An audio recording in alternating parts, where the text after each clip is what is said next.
உயிரை பறிக்கும் அளவிற்கு பொது இடங்களில் ரீல்ஸ் மோகம் அத்துமீறி வருவதாக குற்றச்சாட்டு எழுந்துள்ள நிலையில் அது தொடர்பாக மக்கள் குரல் பகுதியில் எழுப்பப்பட்ட கேள்விகளுக்கு நீலகிரி மாவட்டம் கூடலூர் மக்கள் தெரிவித்த கருத்துக்களை நாம பார்க்கலாம். இப்போ ரீல்ஸ் மோகம் ரொம்ப அதிகமாக இருக்குது. எப்படின்னா ஃபஸ்ட்டெல்லாம் தனித்தனியாக பண்ணிகிட்டு இருந்தாங்க. இப்போ பார்த்திங்கன்னா ஹஸ்பண்ட் அண்ட் ஒய்ஃபு அப்படின்னு குடும்பத்தோடு பண்ண ஆரம்பிச்சிட்டாங்க. அது குடும்பத்தோடு உட்காந்து பார்க்குறதுக்கு சங்கடமாக இருக்குது. ஃபஸ்ட்டெல்லாம் தெளிவாக நிதானமாக நீட்டாக பண்ணிகிட்டு இருந்தாங்க. இப்போ பார்த்தா அவங்களோட வார்த்தைகளும் சரி இல்லை அவங்களோட செய்கைகளும் முகம் சுளிக்கிற மாதிரி அருவருப்பாக இருக்கிற மாதிரியெல்லாம் இருக்குது. ரெண்டாவது ரீல்ஸ் பண்ணுறது பாதுகாப்பு இல்லாத இடத்துலலாம் பண்ணிகிட்ருக்காங்க. உதாரணமாக பார்த்திங்கன்னா இந்த கிணத்து பக்கம் ஆற்று பக்கத்துலலாம் நிறைய இழப்புகளையும் சந்திக்கிறாங்க. இந்த ரீல்ஸ் பண்ணுறது பாதுகாப்பான இடத்துல பண்ணுறது, அது நல்ல விதமான ரீல்ஸுங்களை பண்ணுறதுக்கு அரசு ஒத்துக்கணும். குழந்தைகள் அதிகமாக குழந்தைகள் கையில் இன்றைக்கி நம்ம செல்லு கொடுக்கறதுக்கு பயப்பட வேண்டிய சூழ்நிலை ஏற்படுது.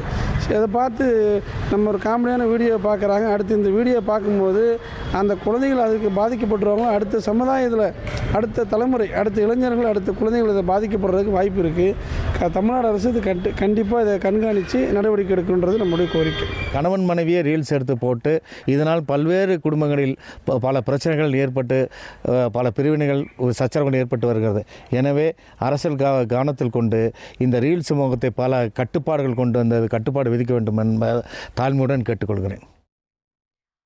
மக்கள் குரல் பகுதியில் கூடலூர் மக்கள் தெரிவித்த கருத்துக்களை நாம பார்த்தோம். இனி செல்லும் இடமெல்லாம் செய்தி. தந்தி டிவியின் வாட்ஸ்அப் சேனலை ஃபாலோ பண்ணினா செல்ல இருக்கும் இடமெல்லாம் செய்தி. இதோ QR கோட் இப்பவே ஸ்கேன் பண்ணுங்க, ஃபாலோ பண்ணுங்க.